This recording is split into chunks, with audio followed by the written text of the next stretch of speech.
Voilà, Marcel. Présent. Rebonjour. Rebonjour. Un jour une actu tey jii nga ñuy yóbbu Gambie ñaari fan ci ginnaaw coup d'état am fa ñu déjoué ko démb sax la ko nit ñi yëkk mais quand même Gambie nekk na réew boo xamee ne xaw nañu am historique maanaam miin nañ ko xam nañ ci lu bari ci mbirum ay coup d'état yu sotti ak yu sottiwul. ak yu sottiwul Cheikh Tidiane bon bu mujj bi wax nga ko gouvernement gambien daal di annoncé démb rek ne que mardi dañu daal di rek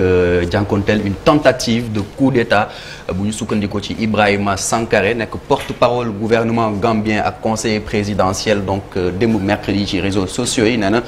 ci base renseignement yi nga xamante ne day indiqué ne dafa am ay soldats et militaires yi nga xamante ne ci armée gambienne la ñu bokk doon comploter rek ngir fexe ba daaneel gouvernement démocratiquement élu bu président Adama Barrow au commandement des forces armées gambiennes daal di rek gaawantu monter benn opération militaire kon mardi ngir fexe ba déjouer boobule tentative de putsch muy continuer di en tout cas dalal xel yi moom mi di Ibrahima Sankaré rek ne que gouvernement bi mu ngi invité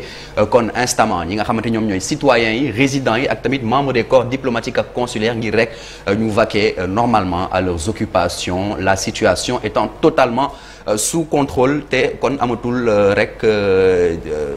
jaratul ñuy inquiété wu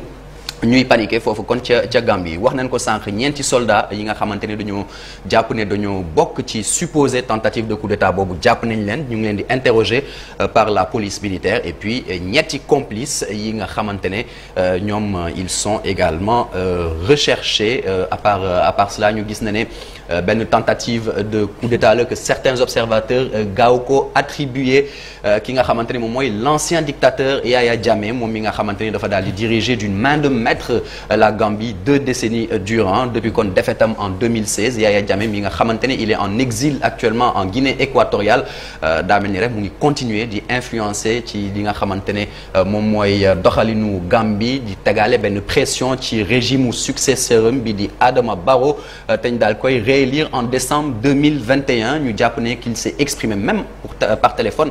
ci ay jëmale ko ci ay participants ci benn réunion publique bu amoon samedi dernier en Gambie mu daal di sax assuré ne que dina delsi léegi tey soreetul et qu'il dirigerait à nouveau le pays waaye ñu gis na ne que malgré cela la situation la tradition des putsch en Gambie daal di débuter bien avant Yaya Jammeh. déjà bu njëkk bi sax bu muy am na ñeent fukki at ci ginnaaw. am na ñeent fukki at ci ginnaaw c'était un jour de tabaski la tabaski de Kukoy la première tentative coup d'état ba amoon ca Gambie kon mu ngi remonté à 1981 plus précisément Kukoy Samba Sagnang tenté woon rek renverser régime u ancien président gambien bi di docteur Dawda Jawara waaye révolution bi mu doon prôné jamono jooju finalement lu koy nar a téye rek mooy ki nga xamante ni ancien président Sénégal di Abdou Diouf moom mi nga xamante ni dafa daal di yónnee quelques petites heures après forfait Kukoy boobule armée sénégalaise ngir rek ñu daal di sauver régime u homologue gambien bi di docteur Jawara soldat sénégalais yi daal di rek fexe ba délivrer ki nga xamante ni moom mooy jabaru docteur Jawara nga xamante ni Kukoy da ko doon menacé de la tuer en direct sur les ondes de la radio Banjul il se targuait moom ne que ragalul woon dara ndaxte amul doom amul jabar amul papa amul yaay donc loolu waral moom finalement mu defoon ko loolu ak naan ndox la ci yemale woon donc l'armée sénégalaise nar a perdre plusieurs éléments dans cette opération de sauvetage du pouvoir de Dawda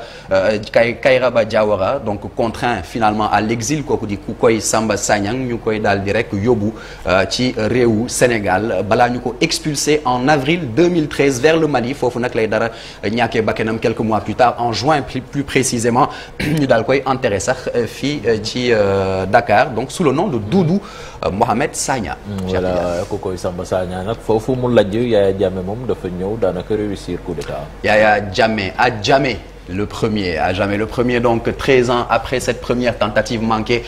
Gambie daal di rek finalement vivre li nga xamante ne moom mooy benn putsch bu réussir ndaxte le 22 juillet 1994 ki nekkoon lieutenant armée bi di Yaya Jammeh daal di accéder au pouvoir à la faveur d'un coup d'état daal di renverser finalement Dawda Jawara moom mi nga xamante ne donc da doon diriger réewu Gambie depuis l'indépendance Yaya Jammeh daal di jël la tête d'un conseil dirigeant provisoire des forces armées mi nga xamante xamante ne dañ koy finalement dissoudre le 28 septembre 1996 ci ginnaaw date boobu noonu nag la daal di jël brièvement le titre de chef de l'État bu Gambie ginnaaw loolu mu daal di fonder Alliance patriotique pour la réorientation et la construction APRC donc son parti ba pare daal mooy daal di mué wu en président despotique imprévisible waaye tamit sanguinaire élu une première fois le 29 septembre 1996 ñu daal di koy réélire le 18 octobre 2001 le 29 septembre 2006 waaye tamit le 24 novembre 2011 et le 1er décembre 2016 Yaya Jammeh kon ñu daal di koy daan ci élection présidentielle par son opposant kon Adama Barrow à la surprise générale quand même muy daal di reconnaître sa défaite dès le lendemain à la surprise générale tamit avant muy raviser wu de manière spectaculaire ci benn allocution télévisée Jammeh daal di contester défaite am dénoncer waale benn erreur ci li nga xamante ne moom mooy décompte des voix par la commission électorale indépendante en Gambie et le 20 janvier 2017 gannaaw kon ñu daal di déployer armée sénégalaise sous la bannière de la CEDEAO Yaya Jammeh daal di rek finir par accepter de quitter le pouvoir mu daal di rek yegg en exil le lendemain soir ci Conakry balaa muy kon rejoindre réewu Guinée équatoriale fi nga xamante ne foofu lay résider depuis longtemps. waaye yëf yi nag yemul fii ndaxte depuis boobu léegi tamit ay tentative coup d'état yàgg nañ ko fa dégg. c'est ça tentative coup d'état yàgg nañ ko fa dégg ñu jàpp ne sax que loolu day nasaxal li nga xamante ne moom mooy la bonne marche de la démocratie ci réewu Gambie ñu jàpp ni que l'homme fort de la Gambie des années durant Yaya Jammeh nekkul woon moom mi sax à l'abri des tentatives de putsch réel wala yu ñu jot a inventé pour se débarrasser d'adversaires politiques wala ñi nga xamante ne ay contradicteurs militaires lañu les plus marquantes demeurent celles de son début de règne en 1994 et celles vers la fin de son règne donc en 2014 en novembre 1994 kon ginnaaw ñeenti weer après ñu koy daal di ñeenti weer après moom muy daal di jël le pouvoir en Gambie ay militaires daal di tenter rek renverser li nga xamante ne moom mooy régime am finalement plus de 20 putschistes présumés lañ daal di jàpp rek rey leen dans 2 casernes de Banjul dans la forêt le même jour tamit ñu daal di sax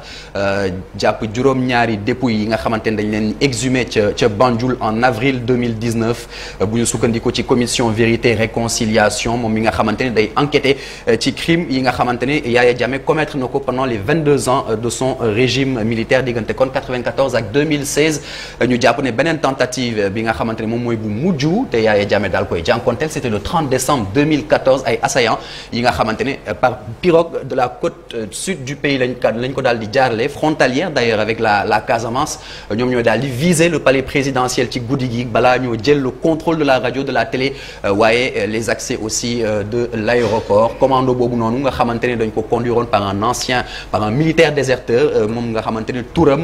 mu ngi doon wuyoo ci Lamine Sané ex-capitaine kon Lamine Sané nekkoon membre de la garde rapprochée du président Jammeh moom dañ koy daal di rek finalement rey moom ak yeneen ñaari assaillants beneen membre commando moom tamit ñu daal koy capturer sur les lieux de l'accrochage ñu gis ne kon la Gambie reste un pays qui n'a jamais été à l'abri de coups d'état spontanés waaye ñu gis ne que certains observateurs li ñu jot a gis mooy souvent ci annonce coup d'état déjoué yooyu noonu occasion officielle la ngir rek ñu fexe ba wàññi lu bëri ay éléments ci forces armées yi ngir mën a fexe ba débarrasser wu ay militaires te nga xamante ne régime qui est en place ñoom amuñu confiance ci ñoom loolu waral ñu jàpp ne rek quelquefois ce n'est pas une tentative de coup d'état simple. jërëjëf Marcel Maron Chérif Dia en une minute est-ce que de ko Ablaye Cissé bi mën nañ jàpp ni que ombre Yaya Jammeh quand même quelque part dafay poser problème. oui posé na problème loolu taxoon sax ñu sampoon fa benn commission boo xamante ni ñu ko doon vérité réconciliation defoon ay enquête xool exactions yi nga xamante ne Yaya Jammeh def na ko durant quand même la période de cette dictature malheureusement Barrow defut benn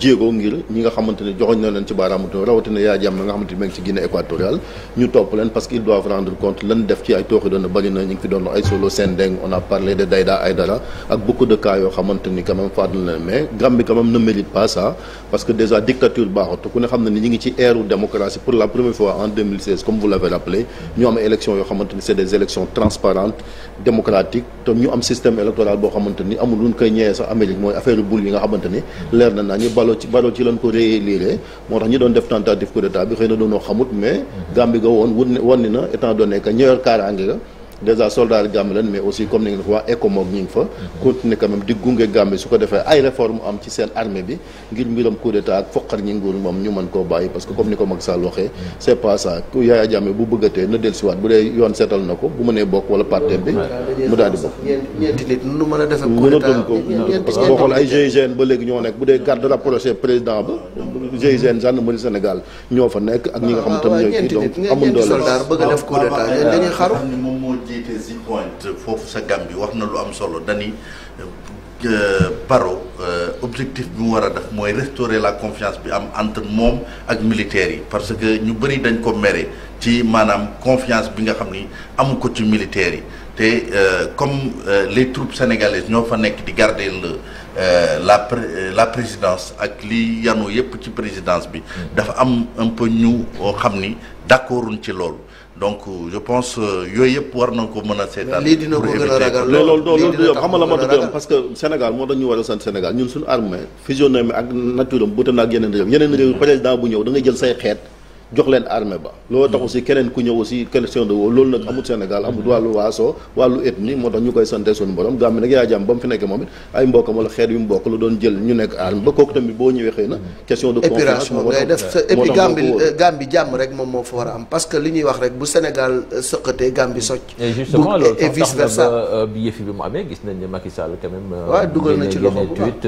di naqarlu la fa am parce que aujourd'hui Gambie def nañu jéego bu am solo ci wàllu démocratie mooy ci wàllu élection kenn xalaatul woon ni Yaya Jammeh mën nañ ko gagné ci élection gagné nañ ko donc tey élection dañ jëm nañu xaar ba booba dañuy dem RFM fekki Babacar Fall ak ganam di dalal tey ji kii di Birame